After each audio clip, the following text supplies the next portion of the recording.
I am here, waiting to be invited when the time comes. Yes, I believe the committee is ready for you. Okay, the topic at the moment, I believe, is Madison Avenue. As Wait. opposed to Lindsay, aren't we starting with the presentation? Right. That's what I thought. Hello, Yeah. can you hear me? This is Tom That's Baird. not the presentation. Okay. Tom, We can hear you, Tom, we Tom. can hear you. Oh, you Sorry, can, Rob. okay. We I can't see can't- you, but we can hear you. I can't, no, that's good for you guys. Okay, I can't see myself, which is normal. Okay, that's fine. It's just, there's so many different variations of Zoom. Can you hear Pete as well? I'm here, Pete Cristiano from Barton and LaJudas. Okay, good. We have a PowerPoint. Can we share our screen? Is that possible? Yes, just one moment. Tom, is the screen share coming from you? Yes. Okay. Hi, everybody. Thanks for having us give a little talk here. We appreciate it. Our pleasure. Just one moment.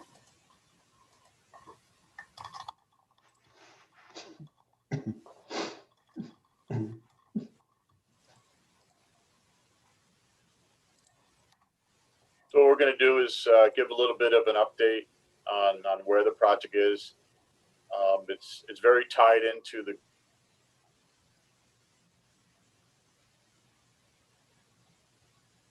give you an idea, an update on costs and so forth. So, all right, I can hit start video. There I am. Okay, share screen. Okay, can you see that? Yep. Hey. All right, it worked. All right, are we ready to begin? Right. Right. Okay. So a little bit of background. Originally, I'd done a roundabout feasibility study back in 2017, the cost of which was very prohibitive. So we went through and the town had us do a traffic signal study and to see what we could possibly do here in November of 2018. We found that it would work out. We did a cost estimate for that. We also looked at Fifth Avenue improvements, and it was decided that we would go forward with the Madison Avenue project and hold on to Fifth Avenue for another time. So as we were developing that, the opportunity came about through New York State Facilities Corporation for a green infrastructure grant. We thought that we could do a lot of the work associated with the traffic signal and the boulevard type medians that we could put in if we got additional funding. So we recommended to the town, you guys hired us to do a feasibility study, and we were awarded $1 million in December of 2019 with a 10% match from the town. So what that did is overlap a lot of the medians and islands that we weren't really in the budget for the intersection project to now be able to be covered through this grant. So the whole intersection there is what you saw in the original picture will be traffic improvements for traffic. We've got medians, we've got plantings and lots of stormwater management. A little bit of parking is lost along the way. We'll cover that in a second. All right, let's move forward there. First, we'll hit you off with everybody's favorite question, project costs. The traffic signal is somewhere $980,000 if we want to call it an even million.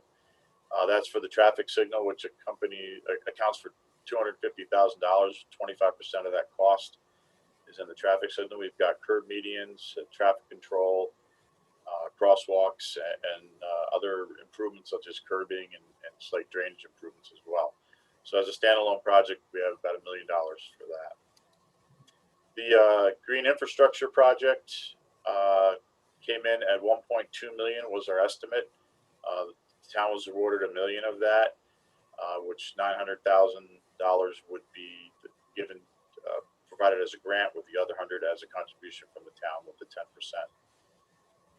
These were the raw costs if the project stood alone. So in the Madison Avenue site plan, I'm going to zoom in a little bit here and see if I can bring you in. We just, as we come around the corner here, we've just got some crosswalks. We've got some striped medians. Through here is a raised median, and the plantings represent items out of the Green Infrastructure Grant. Could you orient us a little bit where the streets are and? Oh, yes, I'm sorry. Let me go back then. Okay. So here's Jefferson. Can you see my cursor? Yes. Oh, good. Jefferson, here are the I-95 ramps. Fifth Avenue comes in. This is the driveway to the town maintenance facility. And of course, Madison Avenue through here. All right, Byron Place. And then this is, I think, Maxwell Avenue is what this is called here. So this is the parking garage. There's an office building here. And this down here in the corner is where we have the porous asphalt parking lot being proposed under the green grant. So we're going to get parking in here paid for 10 cents on the dollar. So. Tom, just so you know, we just passed the law. We added a stop sign on Maxwell Avenue Oh, you did? Okay, good. Right. last week. Coming out of Maxwell? Yeah, onto Madison. Okay, good. There wasn't one before? Sure there No. was. That's why we didn't bring it to traffic, because it seemed like a no-brainer. Yeah. What do you mean? There was one there. No. No? Nope, no. People have been stopping. Exactly. So, all right. So what I did was I took a little bit of a blow up here of Jefferson and Fifth. So with the traffic improvements here, you can see the signal span wire that goes across, the new crosswalks, the medians. Eastbound on Madison Avenue here, before the traffic signal, there would be a delay of less than 10 seconds. And afterwards, we're going to have a delay of about 39 seconds. But that is because it's not signalized right now. So in order for the intersection to work as a whole, we have to give up some time on some of these non-signalized, non-traffic controlled portions of the intersection. So moving over to Jefferson Street, before delays were in excess of 2 minutes. The model that calculates the timing put it at over 5 minutes average during peak time, where you get backed up completely on Jefferson and you can't make it through here. So, but after we have an average delay predicted with a signal of only 36 seconds. So 36, 39, I-95 ramp, 2 minutes down to 25 seconds. Madison westbound, again, not signalized, 10 seconds after down to 30. And that's an average delay per car per the peak hour period that goes through. Some people will wait 60 seconds, some will wait 10 seconds. Some will This fly. is no lights? Oh, this is without any lights. before is no lights, after is with lights. Okay. So what we're doing here really is really improving Jefferson Street and then the confusion through here, as well as the I-95 ramp. And only losing a little bit of time on Madison. But we have lights, we have the loss of driver confusion that gets kind of taken up in the signal itself, and we balance the intersection. So These time savings and costs are only at peak hours, right? All the other hours, it would seem as if you're adding time, right? well, the signal will be fully actuated and not timed. So if there is not a car waiting on the minor street, in this case it would be Jefferson, then it would be green on Madison, and you would just go right through it. Okay. So yeah, they are definitely they're smart signal that will be actuated according to who's there. And right on red, both off of Jefferson coming towards 95 and the 95 exit ramp. Those are both right on red. We have no reason right now to restrict rights on red. That is something that could be done if necessary. I don't see a real need for it. But if there's something that you guys know about or anything that you want to, add to this, we definitely could do that. We also have put signals in with the LED no red on red signs when the pedestrian button is pushed. I mean, so when you have a ped button being pushed, the right on red shows up. No right on red shows up, so that the pedestrians don't have to worry about that movement. Is it a all-way pedestrian stop or no? Just Pete, is this modeled with an all-way pedestrian? No, that's not a separate phase. It would be, the side streets, crosswalks would go with the main line. So if somebody is crossing I-95, they would go when the light is green on Madison. Gotcha. But Right, so like Tom said, we could certainly make that a dedicated phase. I guess the only place that you would want to, or to even think about restricting the right on red would be coming off the I-95 ramp based on, depending on the question of whether the traffic coming around the curve, you have enough time to see the traffic when you're turning right from the ramp. On Jefferson, you're going to be able to see a long way. So that doesn't seem to be a problem. my thing is, if you have a pedestrian signal to walk, it would be ideal if the cars could not turn right on red. And that's, because the pedestrian's getting a signal that they're protected. And then if you allow cars to turn right, it feels like confusing. yeah, definitely could do that. And the controller system that's proposed for this could handle that, no problem. It's particularly going to be true for Madison Avenue eastbound, turning onto the on-ramp for 95.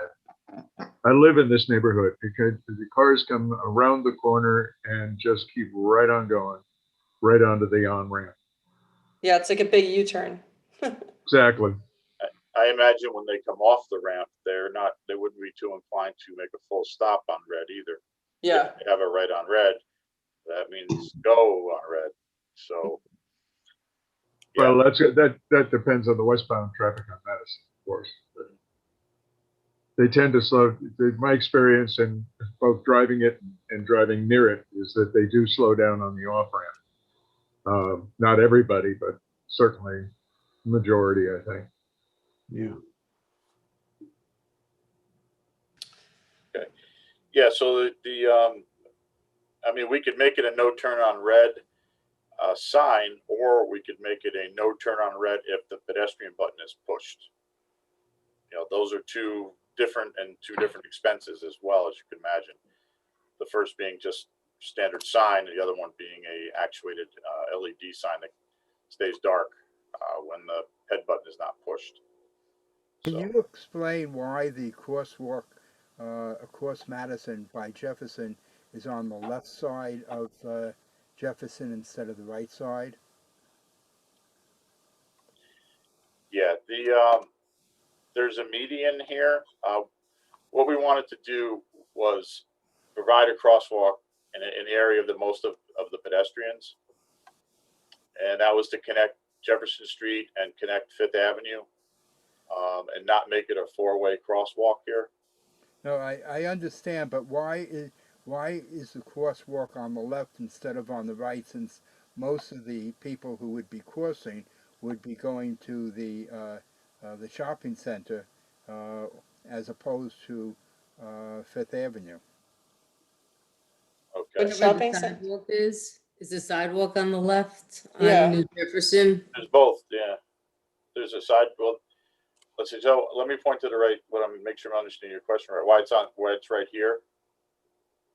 As Yeah. opposed to, yeah, I Why is understand it the on- question. Yeah, my question is, why is it on that side instead of on the other side? That's where you now have your cursor, since most of the traffic would be crossing over that way in any event, and as opposed to crossing over by the exit and entrance ramp to the throughway. Yeah, that's particularly true for people who go to the sports club and are parking on Jefferson currently, particularly on the what is that, northbound part of Jefferson. They People- walk I back. would. There's only a sidewalk on one side there, so. Correct. There's no sidewalk here yet, right? Correct, so Yeah. I think you have it in the right place, personally. Well, they're gonna walk back down the road and cross the street. That's what they do now.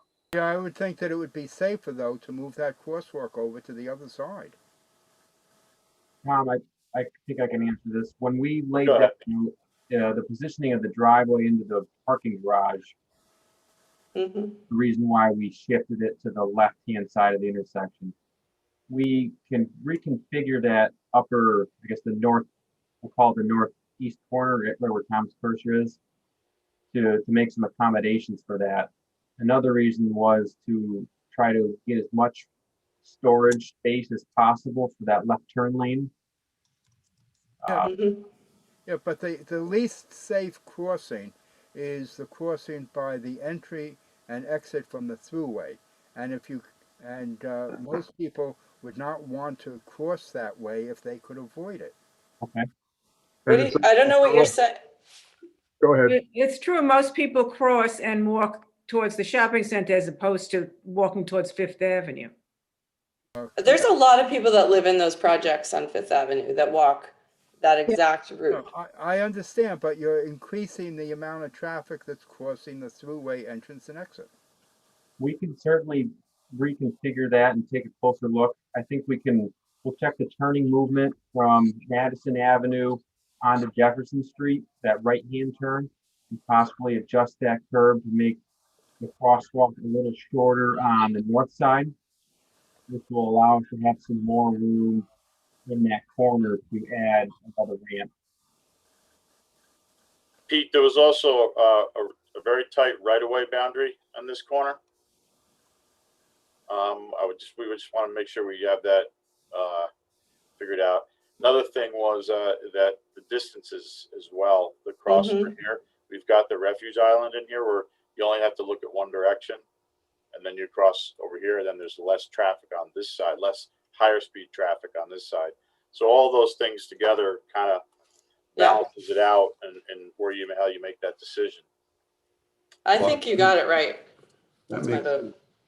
Can I just ask, some of the attendees in the audience have questions. Do you prefer, Doris or Tom, do you want to do the presentation and then have their questions, or do you want them to pipe in as we go along? Maybe you can wait till the end, I think. Okay, so Lindsay will let them Okay. speak at the end. Thank you. Okay. So, all right. So we'll kind of move over into the other section here. Where the restaurant is, Maxwell Drive over here, Byron Place, parking garage. The queue length here, we have enough room for 5 or 6 vehicles.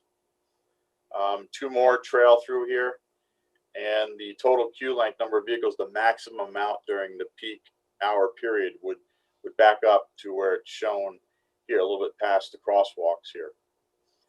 But it'll only be temporary, and it's only because we just don't have enough room to store them all. And once you get through here, we expect people to be able to squeak by. These are vehicles that are 22 feet long in the picture. So your very large 4-door, 8-foot bed pickup truck. Hopefully people will be a little bit smaller cars, and it won't be as bad as what's shown here, but we do show worst case. Crosswalks. What's that? Go ahead. What's happening in the right lane where the left turn lane is now? What's happening in the right here? Yes. This is a left turn only, and this is a through lane. Oh, okay. So you're going to eliminate the parking on that? Yes. Okay. Yes. Yep. And down below here is with the green infrastructure, it changes things a little bit. As you can see here, this was just to be striped, but now we're actually going to have a curbed median that is stormwater treatment. These blue arrows here designate the stormwater the direction being changed. Instead of this being just a curb and some trees, it's going to be bioretention. The road right now drains to one side, drains to the other side at what's called a normal crown. But the project will change the slope of the road to all be to one side, so we can get the stormwater to drain to the one direction, so we can capture it all in the bioretention systems. That allows us to keep parking on one side here. So kind of a balance of the two. I need to ask an additional question because I live in Washington Square, and I park my car in that parking lot. Which, And when this one here? the one up, no, the part of the building. Yes, parking that garage, okay. that one. Yes, Yep. and you see Okay. where the driveway is coming out. Yes. We stop on that corner, and if you come out there and you want to make a left-hand turn, you're now pushing that, pushing it beyond the crosswalk from where it is. So that, you know, Yes. the rounded area. So it's going to make it a little more difficult. And I don't know if and I'm looking at the car that's parked there and saying it's going to make the clearance a little bit more difficult. Yeah, you'll through here. Yeah, It's about exactly. 20 feet. It'll be about 20 feet. Okay. Here we might adjust these slightly too, but you know, this is just a conceptual diagram on the aerial. But the design plans will have turning templates that go through here that use the worst possible driver turning out of there. So if that's not you, Steve, you should be okay. We have a couple of those. Yes. You could also, I mean, if it's hard for you, you can circle around to the right. Yeah, I know that. I have to do the crapshoot when we get up to Chatsworth. You know, which one's going to be faster on that extreme. Yeah. So here you can also see we have a short crosswalk, we have a refuge area, another short crosswalk, and then you can come over to this side. So the option is here to come this way as well. You know, the crosswalks again are you have to be so careful with them. You've got to put them where they should be. And sometimes when you know that people aren't going to use them, you can try to build into your project areas where they could take refuge or could have a place to hang out until the next lane clears up, even though they're not supposed to be there. So that's what we're trying to do in here as well. But put them where they need to be, the safest possible location, is a very important part. So You obviously observed that there's already a sign on the street at that turn, right at what we were just talking about. there's a street sign. Yes, no, not there. Right, actually, out where the island is now, where you just put the island. Right here. You're right there. Yeah, it's a standing yellow sign. Oh, you mean a crosswalk sign? Yeah. Yeah, for Yeah. yield to pedestrians. Yeah, Exactly. but Yeah, a yield once- sign for pedestrians. Yes. Yep. Once Great. I could plow down all the time. What's going to be on the islands? How tall will whatever is in there be? The vegetation will be sunk about a foot, maybe 18 inches at the most, below the height of the curb. So it's going to pond when you get a big storm. The purpose there is to hold the water into a bioretention type pond and let it infiltrate slowly while it's being treated. So there'll be the shrubs could be as high as you want, and we have to work with you guys to pick exactly how you want it to look. There's a number of different species that are compatible and the way they look, and I know that's a selection process that we have to sit down with and figure out exactly what those plants will be. But there could be mixed in with trees. There could be trees that are 8-10 feet tall, down to short grasses that are only 12 inches to 18 inches high. And We have trees already on Myrtle. Mm-hmm. So in terms of, would they be similar in that respect? Or I guess the boulevard parts or those islands are not as deep as what you're projecting. Right, and these will be saturated much more. Yeah, it's a different climate essentially, right, in there. Yeah, it really is. What we do with these bioretentions is we top them with mulch. So you could, when you clean them out every couple of years, it's just a matter of taking the mulch out with anything it captured and putting new mulch in the bags. You could buy it in any hardware store, home improvement center.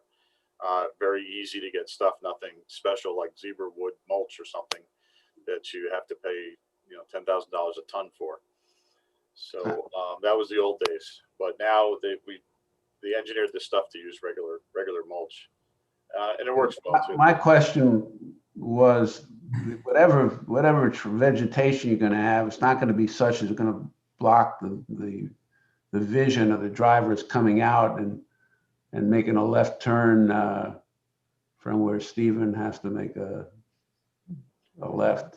No.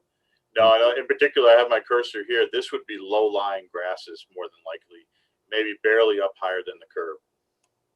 That would obstruct any view. But again, you're looking this way, and if you're making a right, you're looking this way. So you'd want to make sure you had a clear view.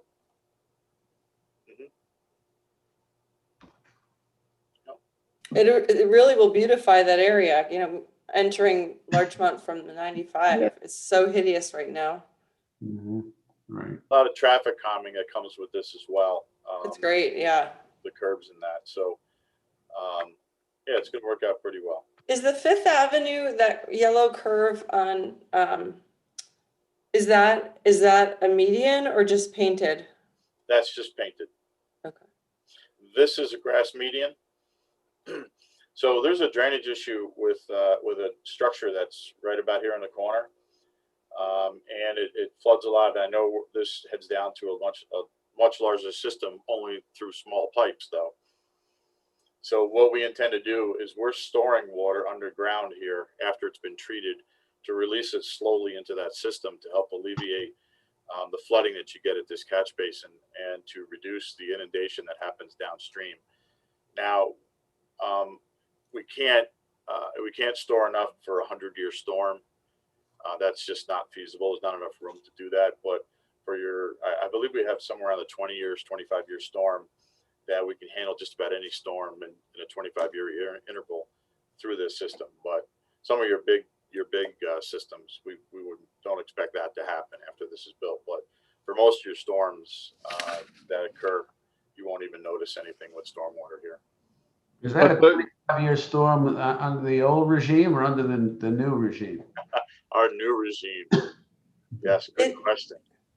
And can I ask the black area to the left of the curve there? Is that private parking for that property? This here? Yes. That's pavement coming from I think it's a gated entrance or gated exit back through here. We just have it right now as far as this figure is concerned. This was the EFC application figure that showed the intent here was that it's going to remain impervious asphalt. I'm just curious because I know that was a Sunoco station on the corner. And they dug out the tanks at one point, and it went down very, very deep. They had to go very deep to eliminate all of the potential pollution down there. And the story I heard was they came across a buried car also. So it just, the only reason I raise it is that you said that you had a capacity question about what's currently green, and I'm wondering whether they could pick up capacity by going where the tanks were. Well, I'm glad you brought that up, Steve, because when we did the initial roundabout study, we did a hazardous materials research in the area, and we know all about that station and the spills that were there and the tanks and everything. It's in the report that we got 2-3 years ago. And we're staying away from that area because of that. We don't want to encounter any kind of smelly soils when we dig this up. Okay. So, thank you. Yeah. If you're not used to that type of thing, you think maybe, hey, we could use all this as storage, and then that's just not advisable. We can't advise you to do that. Okay. Yeah. So down here is the parking lot, proposed porous parking lot. There are some combinations of concrete and asphalt that we're looking at. There is a new precast porous concrete panels that are colored black by my buddy in actually my nemesis here. They do precast concrete, and we like to do the porous asphalt. So we constantly give each other the business. So, but he's a good guy, and they've got some good products, and we might want to talk about intermixing some of these two things so we can have some test areas or some example of how different ways to do things, both for you and for the public that use it to get more familiar with green infrastructure, to make it a little bit more recognizable and have them understand how important it really is. So that's developed since we've spoken. That they've done some testing, and the first pieces are, I think, were installed a few weeks ago in Queens. So as a test in bus stops and things like that. So for durability and salt resistance and that. So we'll be keeping you up on that as we get more information out of that. Now, of course, Tom, that was like a big, when we had no parking left at the train station. We were like desperate and scrounging. We thought this would be a good lot. You know, now we have an empty parking lot at the train station. So I don't know. Yeah. If it's going to be a parking lot, how many cars would it accommodate? I believe that was 22. Yeah. And what would be the cost per space? Oh, the cost per space. We have that parking lot somewhere around $200,000. But that cost is only going to be $20,000 by the town, so $1,000 a space To build it. to build it. Yes. Yeah, were you asking that, or were you asking what the rentals would be? At some point, it may need to be more than one level, and I was just wondering how many cars would be accommodated, and whether this is a time to start thinking about whether we wanted a structure there or not. Yeah. No, we have an empty parking lot. So I have COVID, yeah. I mean, well, it'll bounce back, but I think it'll take a while to get back to the parking that we. Currently it gets used as a staging area for a lot of our capital projects, like the sewer work. Trucks have used that for a staging area. Sometimes we've been paid for that. One year we had to use it to dump snow because, you're not allowed to dump snow in the sound. So we ran out of places to dump snow, and that's what it got used. You're dumping snow there now. It's a big. Are they? Yeah. Big We snow could think field. about using it for overnight parking, which is not allowed in Lot 1, in which a lot of people are interested in, since you can't park on the street. Right. Mm-hmm. Yeah, plus we're losing spaces Right. on Madison. On Madison, yes. Mm-hmm. Yeah. So one thing that's tricky with this funding, that what they look at and how they grade and rate your projects is one by exposure. Who's going to see it? Is it in an area that's going to get noticed? Do we have pedestrians walking by? Do we have vehicles from other areas? And what practices are you going to use? And I haven't seen any projects that have really won with only one use. I know the porous parking area and materials that will be done, coupled with bioretention and rain gardens that we'll have, as well as some other infiltration practices. We've got 4 different ways of treating stormwater on this project.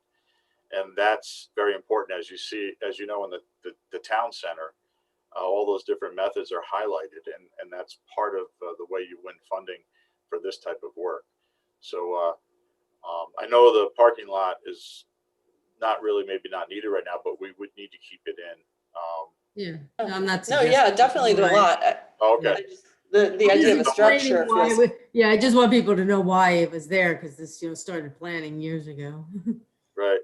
Yeah, it's amazing. The whole study that we did with the train station, the parking around there is now a moot point. Yeah.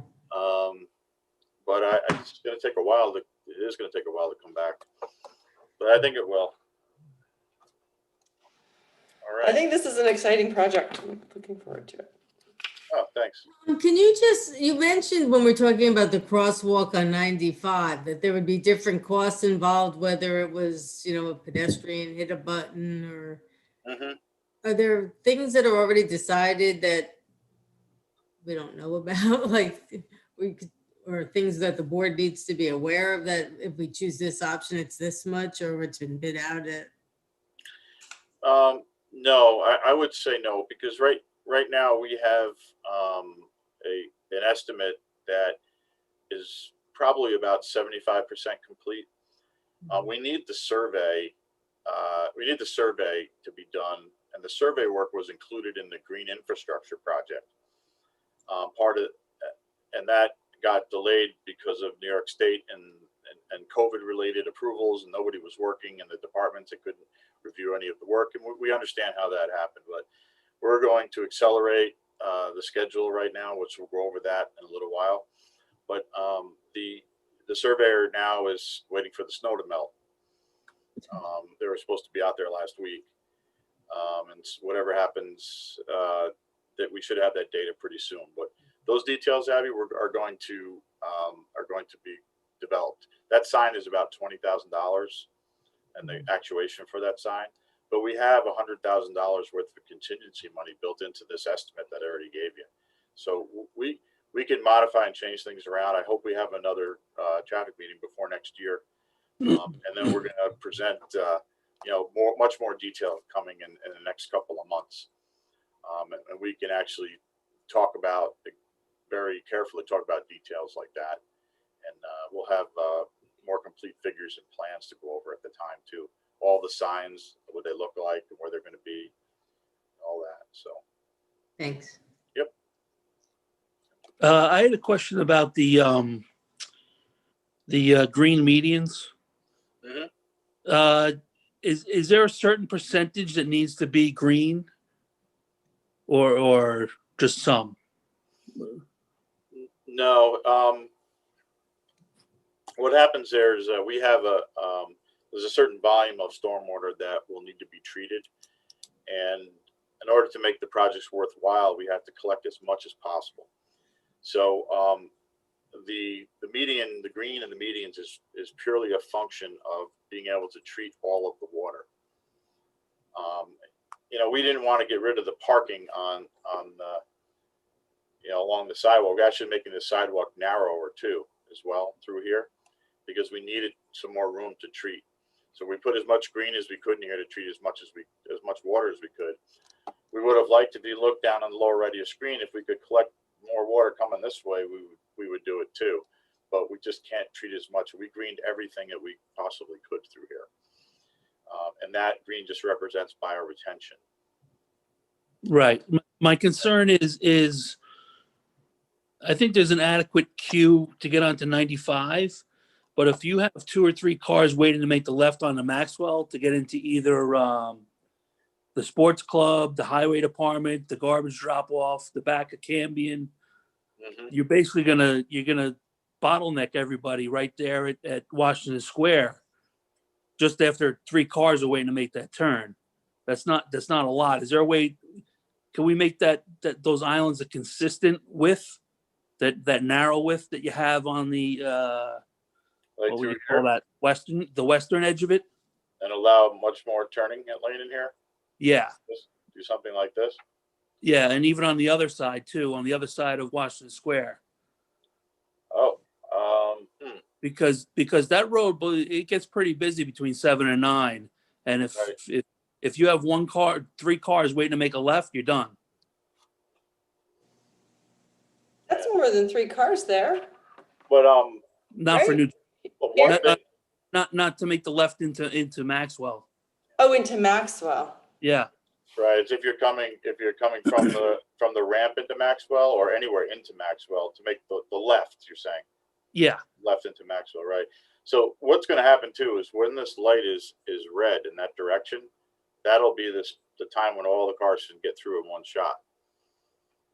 right. But only 3 Also would expect cars to bypass those waiting cars and come up through here as well. They sure do now. Yeah, we know that will happen. They'll just come by and then they'll weave over this way as well. I understand what you're saying exactly. Shrinking these medians down, maybe when we do the final calculations, which, oops, sorry about that. We could look at getting a little bit more room on this. That is definitely a possibility, and we'll take note of that. But we're stretched a little thin right now for treating all this stormwater. right. Yeah. Well, Yeah.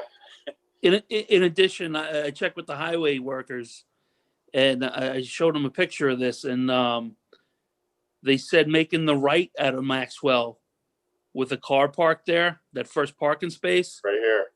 truck with a snow plow, that's gonna be tough. That's Yeah, gonna it's be going away. near impossible. That space comes out.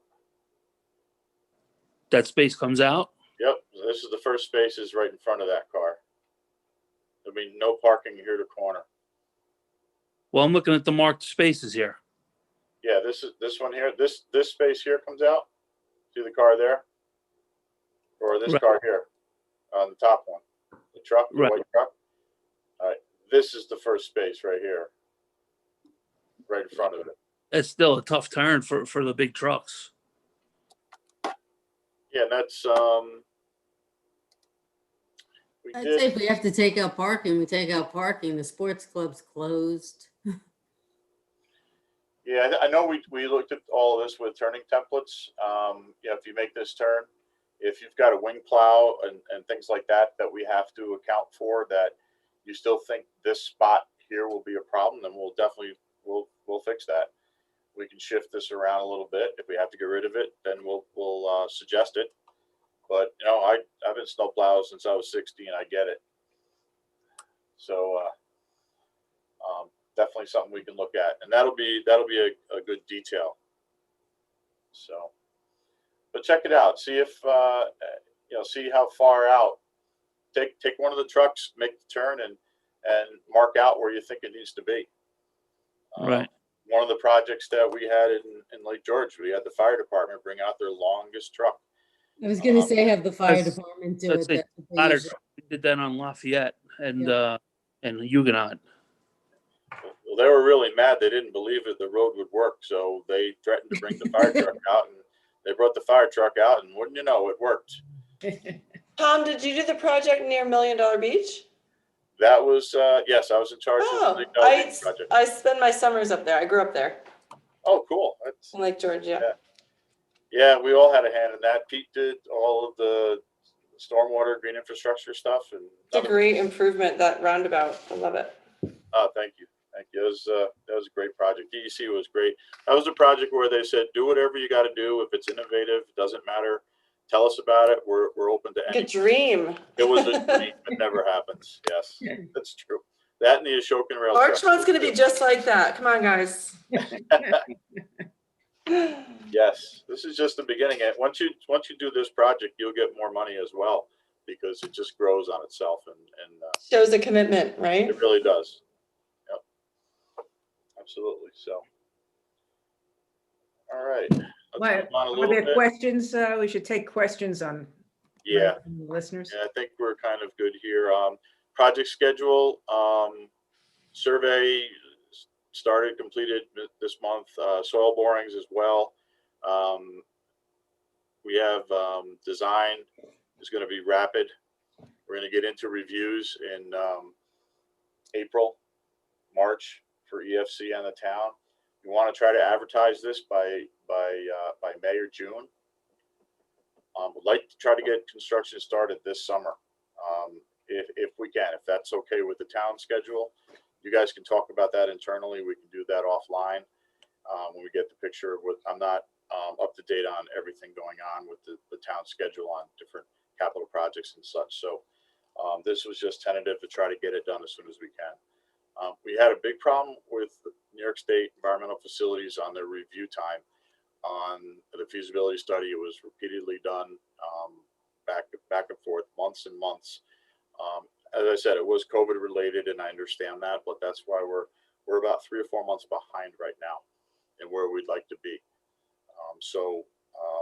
We'd like to accelerate it as much as we can, but again, I don't want to try to suggest that to the town. If you're not ready to do that, you don't want to do that, and we have a different schedule. So we'll send this on as an email, the schedule, have a look at it, and then we'll have a call appropriately to talk about that. So, all right. And then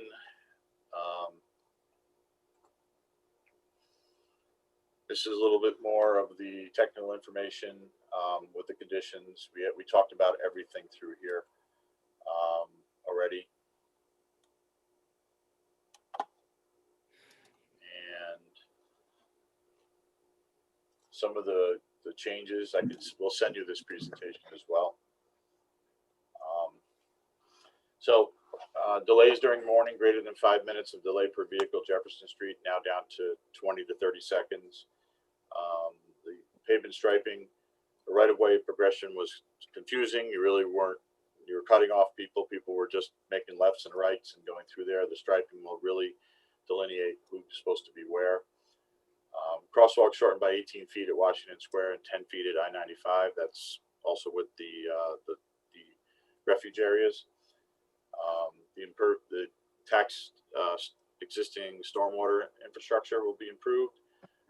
We have stormwater, 1.64 acres of impervious area will be collected and treated. And with parking, the new asphalt lot will provide 22 new spaces. There's 12 on-street spaces eliminated, so there's a net gain of 10 through here.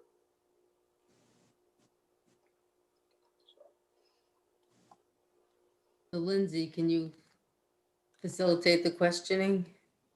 Yes, the first individual is Karen Akita. Okay.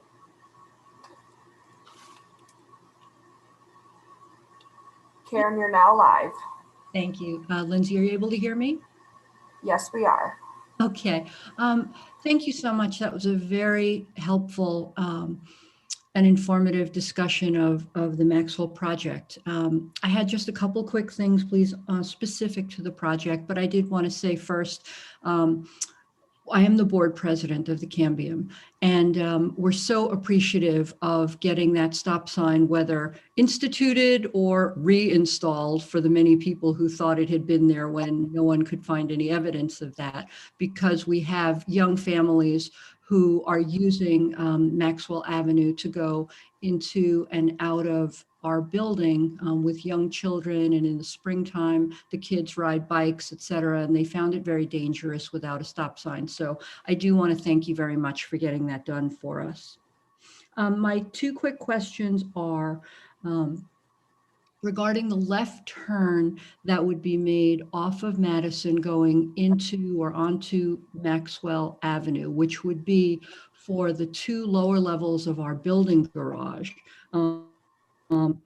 I don't honestly use the back portion, Maxwell Avenue, so I can't give you any real insight, but I could certainly get it as to the volume of people who are making the left to go into the garage. And so the question that was raised regarding, I think it was maybe if there were more than 3 cars, would they be held up? I just wanted to mention that, you know, we do have a volume of residents who make that left to go into the garage. And so, so I do hope that it doesn't back up onto and cause more congestion on Madison as a result. And then very quickly, the right turn off of the exit ramp onto Madison, I believe that that's very important because I don't think that we really want vehicles backing up from the exit ramp coming off of 95. So it wasn't really clear to me as to whether there was a free right turn on red at all times or whether you were thinking of restricting it, but I would certainly be in favor of having it be a more free flowing, you know, right turn movement for, and most of the cars, see, not many cars are going right at that point. That's all I had. Thank you. Okay, thank you, Karen. Can I just make a comment on that though? Because if you're trying to not have cars backed up waiting to turn left onto Maxwell, is it better to not have a steady stream of cars exiting 95? You know what I mean? Like if cars are constantly turning right off 95, you're kind of making it more difficult for that left turn into Maxwell, seems to me. That is correct. And so everything's a trade-off. I mean, it's a balance. And yeah. And so, I mean, I think we need to like, whatever, let the experts kind of figure it out. Yeah, we have simulated I would every combination, but I just don't recall that one specifically of what the results were. So what we'll do is go back and simulate that and see what kind of information we get from it. And you guys do volumes, and I mean, I'm assuming you're doing a lot of data collection in terms of times and traffic volumes and all that stuff. So I feel like, yeah. Can I ask the Yes, definitely. the point we're talking about right there between the two dotted yellow lines? Yeah, what's that width? Oh, that width, Pete, I believe that's 8 or 9 feet. I was gonna say, yeah, 8 feet. 8 feet, yeah. Okay, I was just thinking whether that, that kind of acts as a staging area, for the turn. It's not enough to put a car in there and let the others go by, but No. okay. Okay. Unless they're all Mini Coopers. We do have one more question. I believe the individual's name is George. George, if you could please introduce yourself and make your comment or question. Okay. Can you hear me, Lindsay? Yes. Okay. Good evening. My name is George. Last name Talt, T-A-L-T. Hello, everybody. Hey, so I was listening. I saw the proposal from Tom. I agree 100% with what the lieutenant said. So I just have 5 easy points just to make. So, George, I'm sorry, just to clarify, where do you live? I live on East Hickory, Grove Drive, Larchmont, New York. Oh, not near this area. You're just concerned. No, not here. No. Okay. Just Traffic junkie. okay. No, I'm here to support Kevin Crowe in the next object, but I have to go back to work. But so real quick, number one, the queuing. Tom, your study says passenger vehicles. I don't know if you're aware of the trucks and the buses between 7 and 9. So I didn't see the study that was done 2 years ago, but the buses that have come out of Fifth Avenue to make a left and then to make a right to go up Jefferson, which will block I-95 or block that corridor. So you might want to actually think about what's coming from the left side of your diagram. So that's number one, because you have over 40 buses that are parked on Fifth Avenue. There's And a they bus all- parking lot on Fifth Avenue. Yes, and they all roll out of there at 7 to 9, and they all go, and they're heading right towards, well, they used to cut through our area, but they go up Jefferson or they'll go to Weaver. You know what I'm saying? So I just wanted to make you aware of it. Yeah, we that was a big component of the roundabout design, was dealing with those buses. We had some pretty wide turns and a wide amount of pavement there. It helped build, it really raised the cost of that roundabout significantly coming out of Fifth Avenue because of those buses. But what I'm just trying to So say, we do have them. We do have them in the analysis, though. Okay, but you're gonna have a bottleneck. If you have a bus sitting right where the word Madison Avenue is, ready to make a left to go up Jefferson, and that light turns, and it's gonna cause one big bottleneck. So right Once again, here? you're the experts, yeah. Yeah, they're the experts. So I'll let you guys be the expert. I just want to make sure you're aware of the volume coming out of Fifth Avenue. Right. The other Yeah, one, and that is a tight spot. And we're going 90 degrees in only a matter of about 75, 80 feet. yeah, and a bus is over 150 feet, right? So, and there's 40 of them. So I mean, but let me just keep going because there's 4 more points. When you eliminate the parking spaces, can you show the where I think Stephen comes out of his parking garage? I think you might want to remove that last space. So they come out of this, I think also the president of the co-op. Yeah, you might want to remove that, because what's going to happen is if Stephen or someone gets stuck right there and there's traffic flowing, there could be, maybe the person can go around, can go closer to the sidewalk. So you might want to think about eliminating that last space right there. So it's it's up to you. Okay. Regarding the parking lot, I know you have a whole study. I know you might not do it, but you might want to think about non-residents parking there, because as you know, like Fifth Avenue is heavy construction and heavy volume of warehouses, and there's no place to park now. Yeah, so that's not up to them, George. So don't worry. I know. I'm just saying you might want to just think about how you're going to monitor it. And okay, the last one was, I agree totally with Lieutenant Marr, because what's going to happen is, think about this. If I'm coming from the right going to the left, and if I have 2 garbage trucks waiting to make a left into Maxwell, right, and I need to get in front of the garbage trucks to make a left to go to I-95, once again, you're not going to have enough leadway and you're gonna be blinded by the garbage trucks because you're not gonna be able to see who's there. So now I'm stuck between the rock and the hard place, the sidewalk and between the two garbage trucks, waiting to make a left because, because I can't get in because I didn't see the two cars in front of the garbage truck. Okay, so if you come through and you're coming through here, you didn't see the two cars in front of the garbage truck, so you try to cut in Yeah. Yep. here, but you can't now. Now you're stuck over here. Yeah, and now you're blocking up the whole, now it's a bottleneck. So, that's it. I just want to let you know, I don't think there's enough runway. You'll be blinded by the view. There'll be a bottleneck and there'll be not enough runway to make the left. So. Yeah, it's definitely inherent with the tight quarters, and you've got a lot going on in a very small location here. You've got one, Jefferson's got two directions on it, 995. You've got Maxwell, and then Fifth comes in at a tight angle. You've got a lot of roads coming into one spot. That's part of the reason why the roundabout was the preferred option here, but the cost of it is just prohibitive for this area. So if I could recommend, I think you or Peter, I think Peter's on the phone. You guys might want to just spend one morning on that corner between 7 and 9, and you'll see the volume.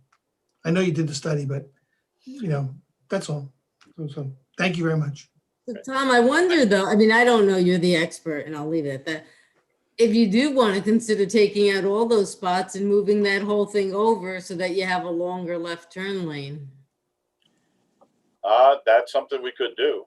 I mean, I don't know what the volume is. I'm not there at the peak time, so I'd leave it to you in the numbers, but. Yeah, it was really, what we tried to do was preserve as many parking spaces as possible. Just usually that's our marching orders from the clients. And if that's a possibility, I would love to take a look at another layout here. I mean, if the police are worried about it, and I just think the parking urgency, and it's not just a COVID thing. We were seeing, once we put in the whole commute Washington Square permit, there were daytime parking spots on New Jefferson and those perpendicular streets. A lot of times, some of these spots were just empty all the time. So I don't want to create a traffic jam by, with something that's supposed to be traffic calming. So I just don't say it might be an option. I don't know if it's as crucial as it was 3 years ago to preserve every parking space. Yeah, you're looking at 7 spaces. I mean, I'd love to take a look at some rearrangements through here without those spaces. It might even help us with the cost of the green infrastructure project. I mean, obviously, I can't make the call on this, but it just. How would you? It seems like it's a concern that the left turn into Maxwell. With now the apartment's more occupied. It's different data. Yeah, is that something that you can get back to us on? And can you run it through the channels and let us know what you're thinking? Yeah. Because we can definitely look at it. Okay, I'll follow. Johnny, help me. Hey, we're here to make it the best we can for you. If situations change, then that's, it's changed for just about everybody. So we'll work it out. We'll figure it out. So. All right, we do have one more comment from Ralph Engel. Ralph, you're on. Thank you. Can you hear me? Yes. Okay, actually I have a bunch of comments, and then I want to get to the other topic of, I hope, the evening. If I see this correctly, the street is now supposed to slope toward the buildings and away from I-95. Is that correct? That is correct. Okay, well, on the left side of what's now on the screen is the entrance to the lower level of what you call a one-story parking garage, which is actually a 3-story parking garage. Mm-hmm. But the lower level now gets a lot of water off of Madison Avenue. In any storm of any remote, significance. Steve Bartell, who lives where I live, actually next building, should be aware of the same thing. Yes. Okay, we actually, our building put in a little dam by raising what looks like a speed bump Right here? driveway, yeah, right there, to try to help some. But having more water flow to the garage is not something that I think we would be in favor of. No, and I don't blame you one bit. Okay, furthermore, your storm drains are also over there. One is on right at the corner of Washington Square. That storm drain on the left side, as you look at it here, that storm drain basically doesn't work in any major storm. It floods. And the one over near the garage, which is further down, which we had redone when we dealt with rebuilding that piece of sidewalk that you have there, leading to the crosswalk, same thing.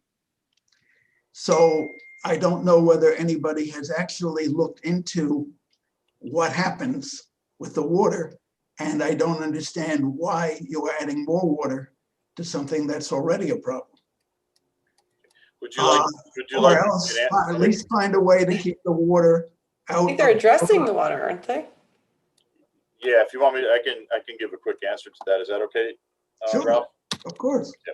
Yeah, the road right now, the way it's crowned, if you took this right down the center, Yeah. it already goes this way. It has a normal crown. Right, and it goes this way right now, Yep. the opposite of the road. So all of the water that is going to be newly directed towards the garage will be picked up in these green areas here. The water that's already headed that way will be picked up in these green areas, picked up in these green areas here, and then collected and then piped to over here, underground, to this area here. There'll be a lot less water coming towards your garage with this project. I know this floods over here. I know this floods, and that floods because of this down here. This is the bottleneck. We're going to be storing that water in here so that this, and hopefully nobody's getting busy here. So this doesn't back up all the way up to here, gurgle up and head downstairs, and then come back over here. That's what you're seeing. So that's going to be gone. All of that's going to be stored and in here and then released slowly to this system. As I said, for the big storms, and you guys all know about the big storms we've had, it's not going to work. It's just not enough capacity in here to do that. But for the majority of them, you're not going to have that 3 or 4 inches an hour rain where you get a real heavy rainfall and the water starts flowing down the road here. You'll get some from your driveway, of course, and a little bit of this pavement. But everything here, these are going to be inlets here in the curb that all this is collected and it's taken directly away from your entrance. Okay, all in favor of that. What I'm wondering is whether there is something that ought to get built into this, which acts as more of a dam to protect the lower level of the garage and the driveway. Of course, the water and the driveway itself runs down the hill. Yeah, we can bring this up into a hump. Yeah, I mean, that's something of that nature might tie into the sort of speed bump thing that's there now or do even better. So what happens when this is being built?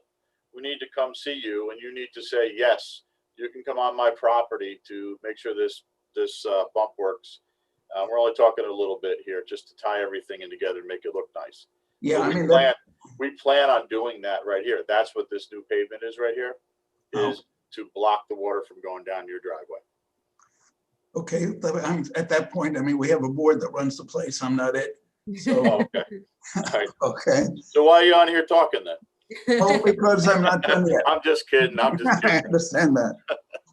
Okay, I was raised before.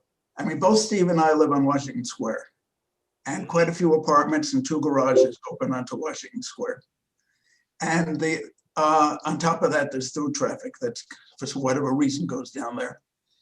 And if you go to your other picture, which showed the backup of vehicles, you've now made it impossible to even make a right turn when there's a backup of vehicles on Madison.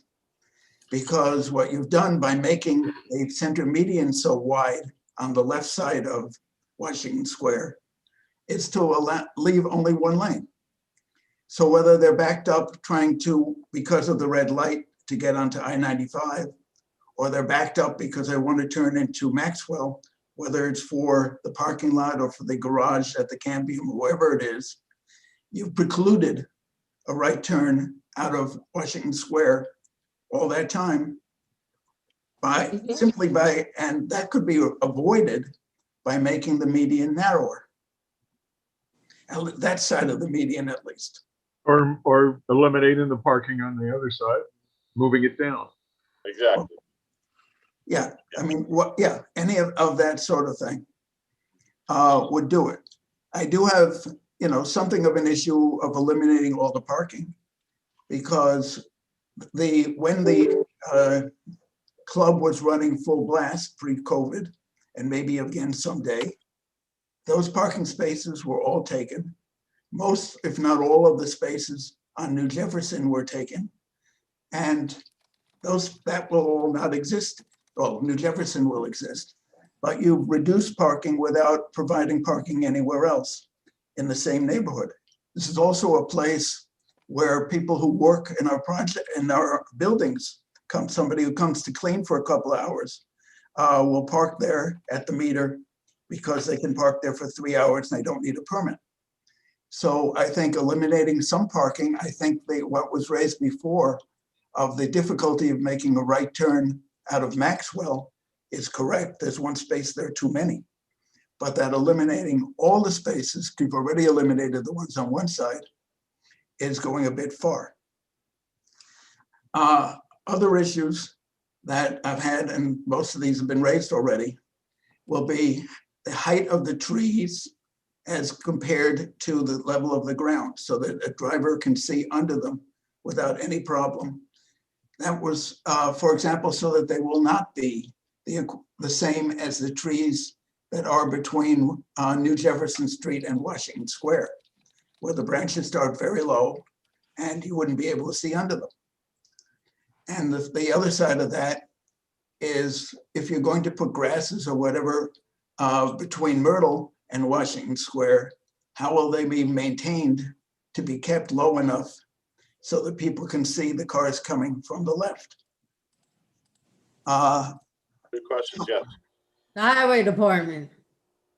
I don't know, I understand, but I know, I'm Yeah. I'm calling you on it. they're a little busy. To Ralph's point, can I just raise a question? The new porous parking lot, the one over where opposite the Sunoco station on the other side over there, is it possible to have some of those spaces be metered? It hasn't gotten that far, Steve. We haven't decided anything about who's going to use it, what the restrictions are, or anything. So anything is possible. Yeah, I mean, Okay. that would help what Steve is suggesting. Yes. It's just a trade-off, as Kim said. That was discussed in the study. Okay, great. Thank you. If you go back a little to where you were before, the question's really of, is the island on the right, the center median, does it go all the way out to that yellow curve? And if so, why? I'm talking, well, you can't see me point at something, but basically, no, the other end of it. Oh, sorry, here? Yeah. Yeah, that bull nose is for the pedestrians and to keep the vehicles from making too sharp of a curve through here. We want people. Yeah, but you're also making a left turn far more difficult than what we have now. From here to here? Yes. Yes. Okay. And it would seem to me that you could either move the crosswalk over a bit, potentially to the right, or do something to not make this exit from Washington Square so narrow. So we have a problem turning right. We have a problem turning left. And we have potential problems of lines of sight. And we have another problem, which is now that you have a traffic light, the cars which already are speeding down the hill on Myrtle, they speed up as they go downhill like most people do. And then they go around the corner. And if they now have to beat a traffic light too, in other words, they see a green light and they want to get there in a hurry, they're going to go even faster. Let's look at the figure down below, where it's much more dramatic. These vehicles coming down Myrtle are going to come out, and this is from roundabout design. This is called a deflection, and this deflection here puts them in a position where they're looking this direction here. They're going to have to come around this curve, which is much less of a curve than there is now. Right now, they have this whole wide area to use. It's almost 2 lanes wide, right? Right, and in here now you have to neck yourself in between 2 curves, and that's put in there by design. Yeah. No, I fully understand that. But as soon as you get around the point where it's narrow, you can see this traffic light. Right, but again, On top of that, everybody coming down is after the first week will know there is a traffic light and will be interested in finding out whether it's red or green. And I think something ought to be thought into this as to how to slow that traffic. I mean, one possibility that comes to mind to me is there's a crosswalk there for which there is no protection. And they could potentially be protected by a stop sign, which would have a side effect of slowing traffic. Wouldn't be put into slow traffic, it would be there to protect people who cross. we couldn't do that because there's not enough stopping distance around the corner here to come upon a stopped vehicle. And it would No, not different crosswalk. I'm talking about the one on your right. The one that crosses Myrtle. Oh, this one here. At the curb. Oh, gosh, that's a weird one. Yeah, Yeah. but there is one there, and the reason there's one there is there are parking lots on the other side. And one of them is geared to the office building, which is what you see up there. Yeah, And we then the one next to it. And so. No, but people- putting a stop sign there would be weird. That's what I'm saying. You don't use stop signs to control the speed of traffic, Ralph. That's the No, one. that I understand, but you can use a stop sign to protect a crosswalk. Not there. Okay, let's move on. Okay, moving right along. Okay, what else do I got here? I guess that's it until I get to what I hope is the other topic of the evening. The other topic was the right turn lane only on Myrtle. Yeah. I'd like to just kind of hear what everyone has to say about this first. The right turn lane on Myrtle where is that? I have to say. Go up the hill, keep going up. Okay. I'm going to get Google Earth on, okay? Okay, I'll just talk while you do that. But basically, right now, if you want to go, there's 2 lanes and both lanes can go straight, and we're talking about making the right turn lane, right turn only. And the way Steve Altieri's explained it to us is that the previous traffic consultant said it was better for the cars to make the switch over after the traffic light. So after the traffic light, if I want to go straight on Myrtle and I'm in the left lane, I have to cut over to the right because then it becomes a left turn only onto Murray. And a lot of the residents that live in the neighborhood think it would decrease honking and would keep traffic moving if the right turn lane was right turn only. And that way you don't have to sit there at the traffic light wondering if the car next to you is going straight or turning right. Okay. All right. So I'm gonna Very few people go left, but you are able to go left in that lane. Not all day, though. Not all day, but It has restrictions. yes. Morning and evening drive time, right? okay. So this has been an ongoing request for several years now. Chatsworth and Myrtle. Where are you? Wait. That's it. Oh, okay. I have to turn my headset. Okay. Which way do we want to look? Here's north is up, almost up. There you go. Here's Madison down here. Stop moving. Stop. Oh, Okay. okay. Tough to see through the trees, but yeah. Yeah, so we're talking right here. So I can get down to street level. If you want to go right down to the intersection. That's Well, good. I mean, Yeah. I'll do that. So that was our request, is to make the right turn only, and we had been told perfect. Okay. I'll stop moving. Okay. Okay, so the question was to make this a right turn only Right. instead of right and through. Right. And so the other consultant said it's better to leave it that way. That's what Steve had told us, that he said it was better to have the cars do the switcheroo after the light than before. And to me, doesn't make sense because not everybody goes right on red. So you don't know at the traffic light if the guy next to you is going straight or if he's turning right.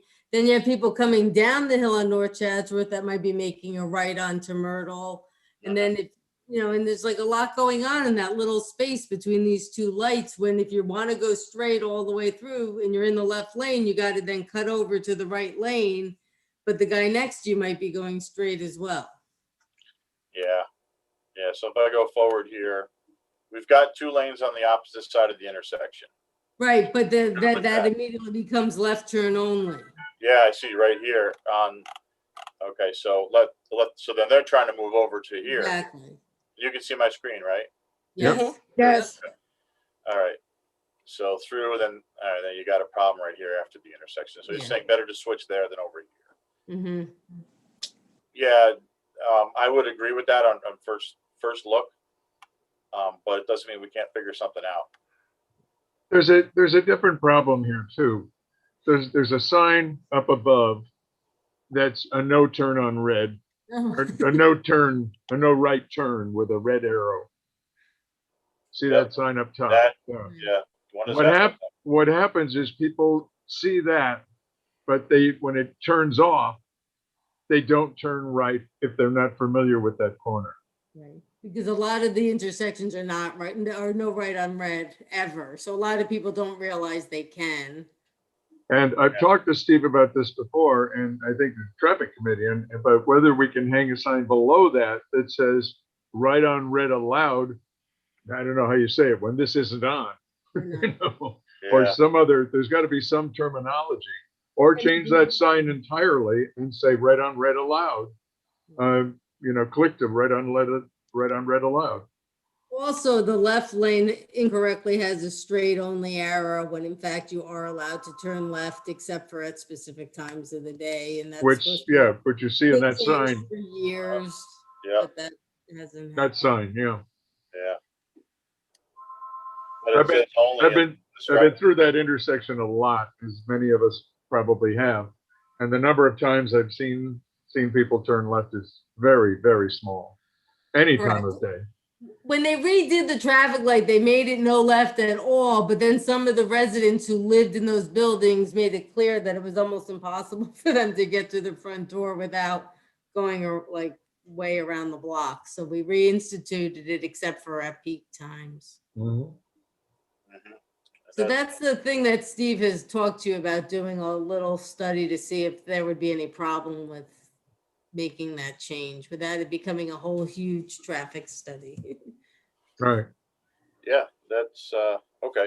So I'm going to leave it as look at options here. Ralph, did I leave anything out? Ralph, was that what you wanted to address?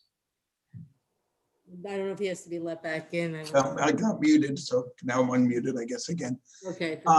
Yeah, I mean, the suggestion, the ideal suggestion to me would be that the sign that lights up in the walk phase stays the way it is. But when the walk phase is over, it says something like right on red with after full stop, or the sort of thing it does. I think that would solve a lot of the backup problem if we could have it do both. On the left lane, during the no left turn hours, which by the way are too small for a lot of people to even read what they are, there is during those hours absolutely no legal way to get to the front door of 16 North Chatsworth. So you have people who are making a left because there's no other way to get there. You can't get there from New Jefferson without making a U-turn on North Chatsworth. And you can't go around the block because there's no block to go around unless you go all the way up to Edgewood and, you know, take a tour of the neighborhood. Right. So on behalf of those people, and wondering why during these hours the left turn is prohibited in the first place, it just seems to me if the intersection is being looked at, one could also look at that sign. Yeah, okay. That's it. Okay, I think that covers it. Okay, that sounds good. What we'll do is we'll get together on this tomorrow and just see what we can do. It's actually could be part of the Madison Avenue study. It's close enough. These are tough spots. I got a couple of these around us too.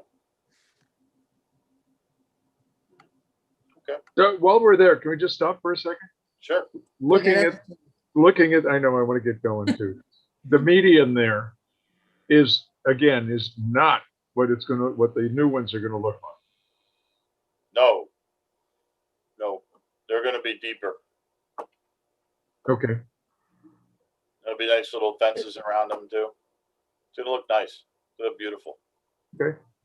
The new ones have a whole different purpose. I mean, Right. No, I understand. Yeah, it's going to look great. But you see the tree height, and that's what Ralph was referencing, and I think even Arthur was referencing in terms of visibility to the other side. yeah, I think the tree heights, because the trees keep dying. That's a separate- Oops. Thank you. You're very welcome. Everything else okay? Yeah, none of that was too irrational. Huh? In your business, I can't imagine. Oh, there's been some doozies. Did we, So then should we go on to the other stuff yeah, on our? should we go into the planning board Yeah. issue first? We're all set, right? Yep. Yeah. We're thank good. you very much. Oh, good seeing everybody. Thank you so much. Thank you. And, Thanks a lot. Good job. thanks. We'll be in touch through Steve, I guess. Yeah. Okay. Excellent. Good night, Have a good everybody. night. Question on the planning board, I don't know if Ralph is still here, but my question was, why is the driveway being changed? Is it being changed just because they want to change the house? Or is it have a traffic reason or a turn reason? They're taking it from one street to another. Hi, everybody. Good evening. It's Rob Wasp. I was a silent observer for the last presentation, but Tom and Pete did such a nice job. I really didn't have to add anything. But I'm here tonight to speak to the board and give a little bit of background on the planning board referral for 151 Rockingstone. So I believe there is the engineer for 151 Rockingstone in the attendees group, which I think Lindsay will be admitting to the meeting. 151 Rockingstone is currently before the planning board as a residential site plan. The project calls for a tear down of the existing house on the property. And as part of the project, they're going to be flipping the driveway location from its current opening on Mountain Avenue to Wildwood Road. There's a plan that should have been included with the referral, which I'm hoping the engineer will be able to pull up on the screen and show with everybody. If he can't for some reason, I have it open on my computer here. But essentially that is the reason for the referral, is that the planning board would like to get the committee's input on the proposed driveway location. All right, hold on a minute. A little video here going, there we go. Good evening, yes, this is Elliot Senor, the engineer, surveyor for the project. So yes, we want to move the driveway from, I guess, this walled cavern where it currently exists to a less traveled roadway. If I can, I'll share the screen, I think. Let's see. Whiteboard. Is that one? Is that it? No, that's not it. All right. Share the screen. Okay. Share.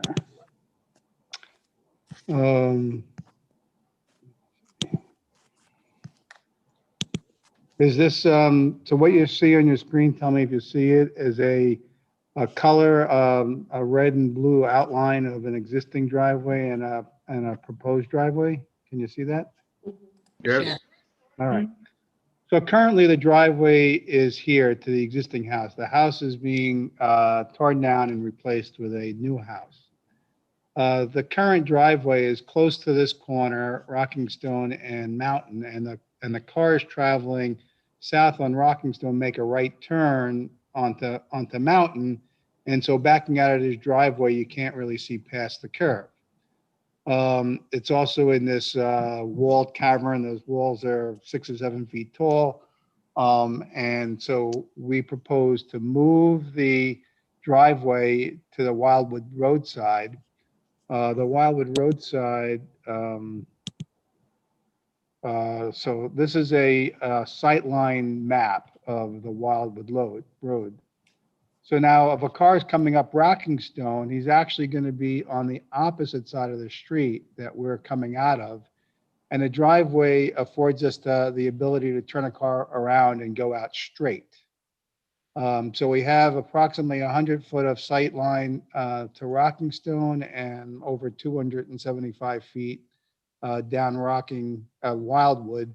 So the cars coming up Wildwood would be on our side of the street, but we have plenty of sight distance to see them coming. We feel that although it is close to the corner, we had proposed to move the traffic line about 20 feet further to the corner. It's very far back and you really can't see around the corner, but that's where it is. So we're going to move the stop sign and the stop line over about 15 or 20 feet closer to the corner. And we just think it affords a better sight distance and a better driveway access for the house as opposed to putting a new double wide driveway off of Mountain and backing out into that street. You're changing it to a 2-car garage and driveway from the 1-car? Yes. This is a drawing that shows the house next to us at 3 Wildwood. Their driveway is on the far side of their property. Our new driveway would be here. And then the house at 16 Mountain actually comes off of that road, off of Wildwood as well, with a long flag driveway. Although the lot has full frontage on Mountain, the driveway access is through the back. I do have some pictures here that the architect had part of his submission of the area. So this picture here is the current driveway. And so it's a walled on both sides. We're going to remove the pavement, remove the driveway, and rebuild the wall to match the existing stone face and close that off and close off this walkway here. This is the view of the house next to us to the left that actually accesses the driveway to the back. And this is a very tall wall. I think it's 8 or 9 feet tall. So let's see. So this is the area that we want to come in. This is the stop sign that's currently there. And so our driveway would be right about where the stop sign is now.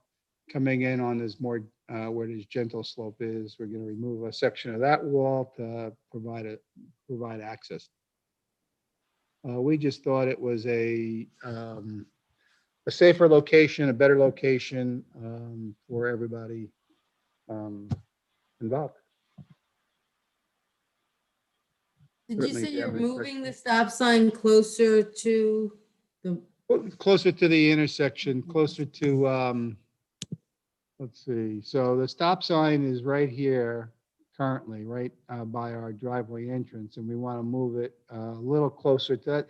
Look, we don't have to move the stop sign for our purposes. We just thought it would be a better location. It's up to you and the traffic officer to decide. But we can move it here.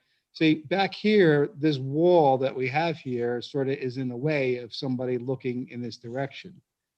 By moving the stop sign a little further forward, the north, we felt that if you stopped here, you have a better sight line of in both directions. But the moving of a stop sign and a stop line is up to you and your traffic officer, if they would like it.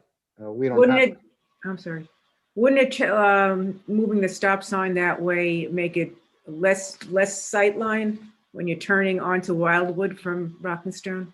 Well, a stop sign is from cars that are coming to the, coming north on Wildwood. They're going to stop here to turn onto either a right onto Rockingstone or a left onto Rockingstone. What about So the it's left not- onto Wildwood? Well, no, the car would be parked here where where the word road is, would be. No, I stopped think here. you would not permit parking there. Well, I mean, they would be stopped A stopped car, yeah.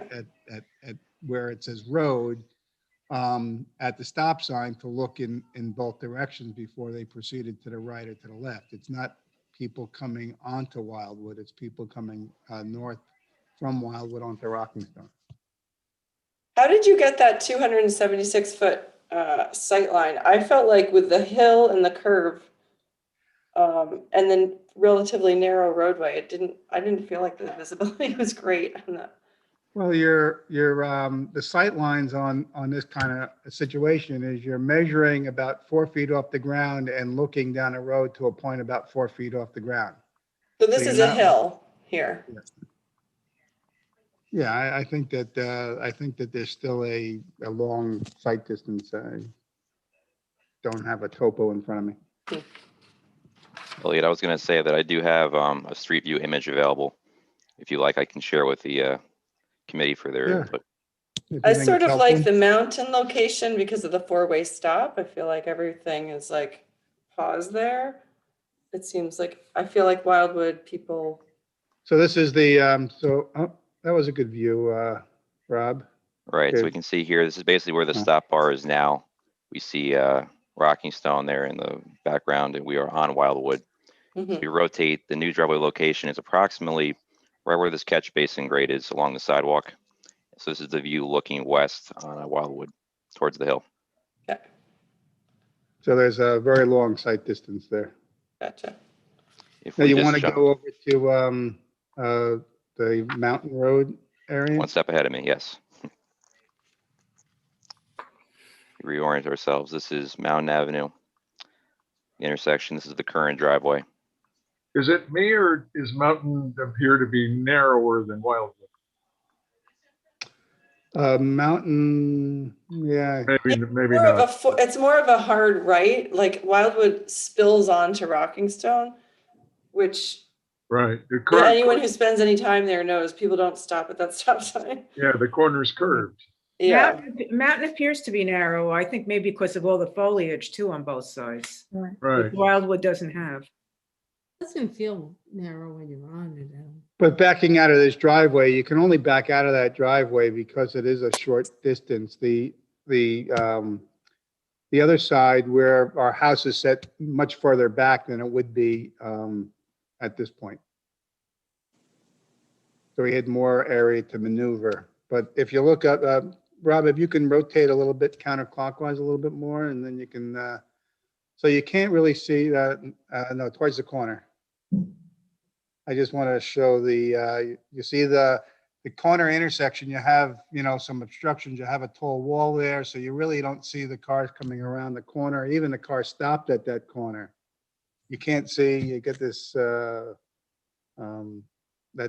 bush right there, and Right. you wouldn't be able to see around. Even if the car is stopped at that stop sign, you really can't see them backing out of the driveway. In my opinion, at least. Yeah, Rob, go to, Wildwood just seems like a quieter street to me than Mountain, so it might be preferable than certainly than backing out on Mountain. People also cut through Mountain to go towards New Rochelle. And I think people move faster on Mountain. So I think it's a good move for traffic. I'd agree. I think the relocation of the driveway makes sense.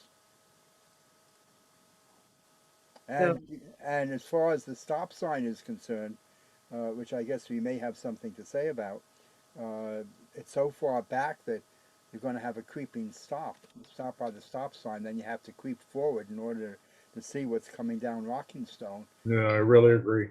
It's better just to put it where it's supposed to be, since there'll be room.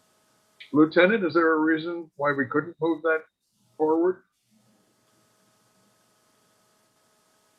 No objection from me. I think it's, I would prefer it on the Wildwood side, just to take some of the congestion away from the Mountain Avenue, Rockingstone intersection.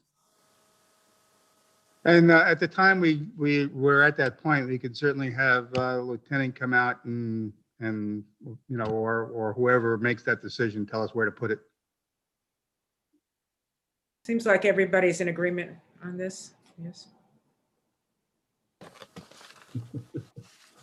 Okay. Okay, great.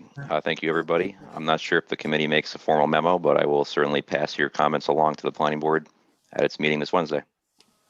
Okay. All right. Thank you for your time. Thank you. Bye. Now we have West and East Brookside. Take care, everybody. Have a good night. Thanks, Rob. Thank you. Thank you, Rob. We do have the resident here that brought forward this topic. Would we like to hear from him at this time? Sure. Kevin Crow is coming in.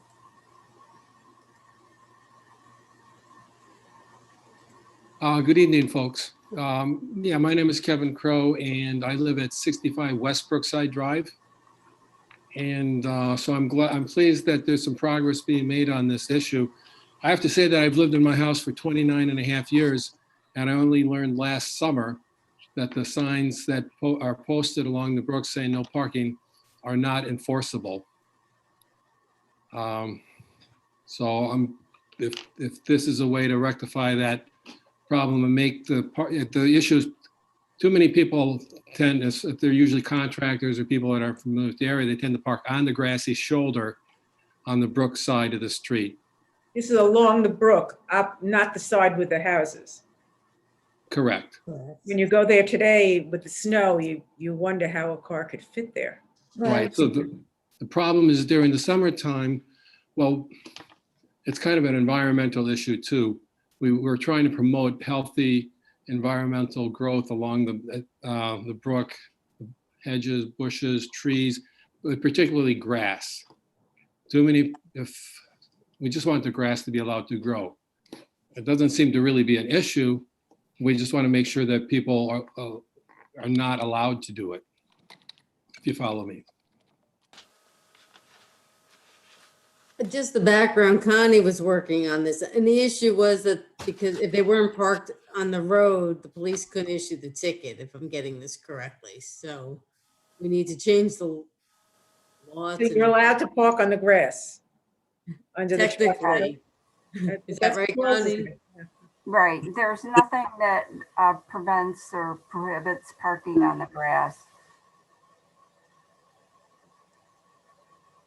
So we're just trying to pass a law that says no parking on grass or this side of the road. And the police are recommending this, from what I understand. Is that right, Lieutenant Marr? Yeah, currently there is no parking on the brook side of the street. However, the problem is when the vehicle is completely off the roadway, they're not in the public highway anymore. And then the vehicle and traffic law, it isn't doesn't apply. Not parked in the road now. They're on the grass. Right. So can you pass a law saying no parking on grass? Or what's the answer? I don't know who knows the answer. But Kevin, these are only contractors. Residents don't park there on the grass, do they? Well, it doesn't matter who's doing it. We don't want Yeah, but I mean, this is not a problem every day. No, not a problem every day, but when you say residents, it's a let's just say people that maybe are driving through the area and decide to stop and they want to like get out and walk around and walk in the, you know, enjoy the beauty of the brook. So they pull over, and people that don't know just pull over on the side with the grass and they pull over. I mean, let's say you live, if you're in the country, you know, if you're in the countryside, people just, that's what people do. And they can't park on the other side, right? Oh, that's where the parking is. Yes, you can park You on. can Brookside. park on the other side. So I Park think on- it's a no-brainer to, Well, is that what they're being asked to do, Connie? What is the traffic committee being asked to? Well, basically to review the law as written, the proposed law, and to make a determination whether or not you're in agreement with there will be no parking from the brook to the road. Okay. And so, you know, it's my understanding that if it were to be passed, that it would be enforceable. And obviously, if the vehicle parked on the grass, they would be ticketed. and you see a lot of walkers there. I was there today, a dozen dogs Yeah. walking, and it's nice when there's no cars. So Is the there way, any the way problem, to like, resolve I the pro- the way to resolve the problem is to enact this local law. Is that in the? Yeah. Okay. The Save a Tree, I think, has the right to get water out of the brook. Are they gonna like say now they can't access the brook, that they're allowed to take water out of? I think they usually get the water out of the garden side of the lake. Okay.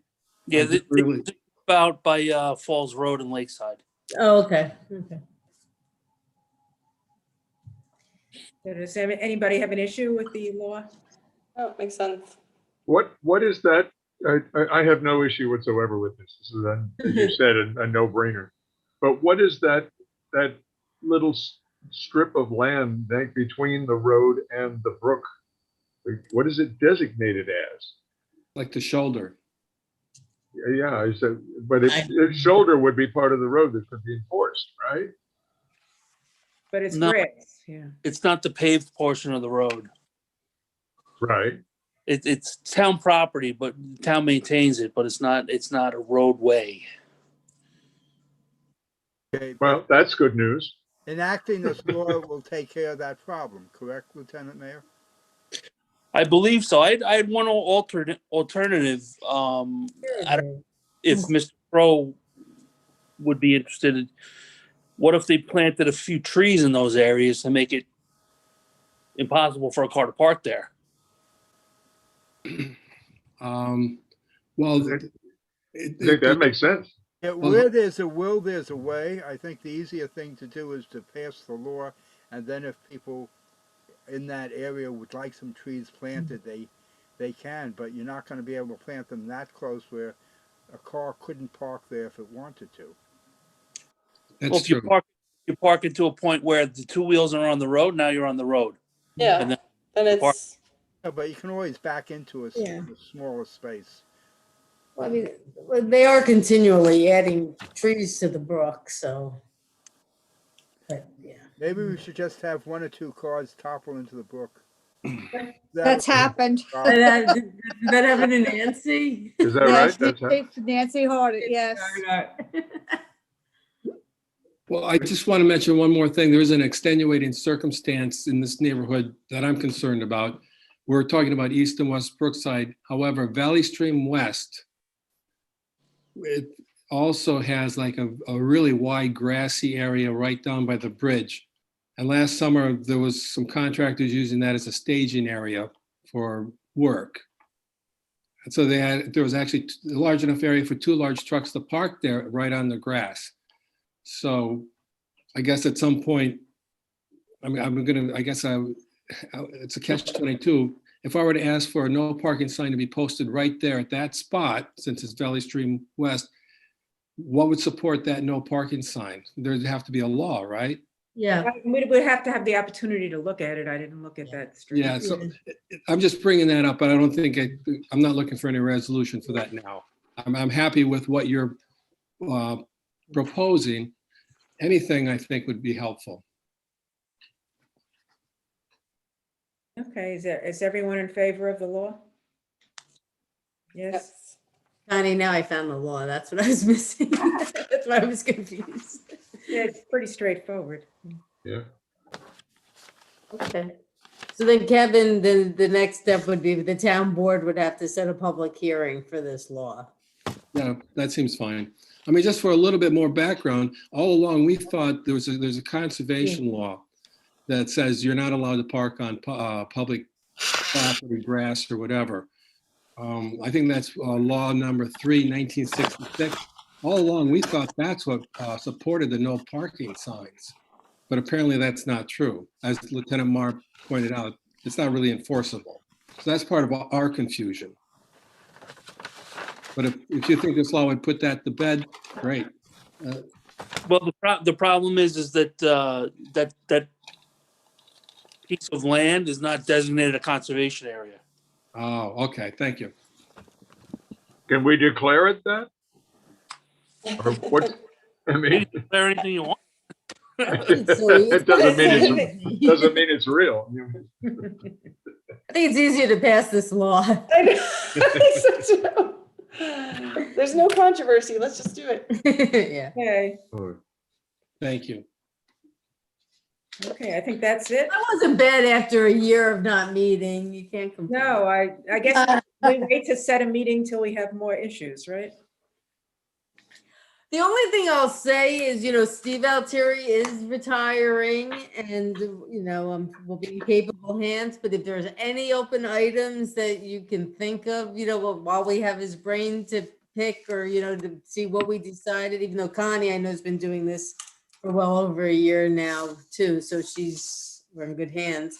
But I just, anything we can resolve before he's gone and so we don't have. And when is he gone? When you hurt somebody, I guess. He didn't ask me. He told us by the end of last year. So Yeah. No, it was never official. We're gonna have a big Zoom party for him. Yeah, I know. It's so many, a lot of people have left that have been here a long time, and it's so hard not to have real goodbyes. Well, Steve just has everything in the town in his head. In his head, that's the problem. Right, That's why I'm bringing this up while we still have his head here. Will we hire him as a consultant afterwards? Well, that's what he is now. I'm counting on it. Oh, is he really? Yeah, he's already retired. Yeah. Oh, jeez. Talk about walking away with a font of knowledge. God. Thank you, guys. Okay, so if there's another meeting, we'll notify everybody. It's so much easier with Zoom. This is so much easier on Zoom. Yeah. No, Doris, if there's another meeting, it would be helpful if the notification gave us a little more warning. I agree. I got the same warning as everyone. I understand, but this wasn't firmed up until Friday. I think what it was is that we had to meet before the planning board, which is meeting on Wednesday. I'm not complaining. I mean, we could go back to a somewhat set date, and then if there's nothing to meet, you just cancel.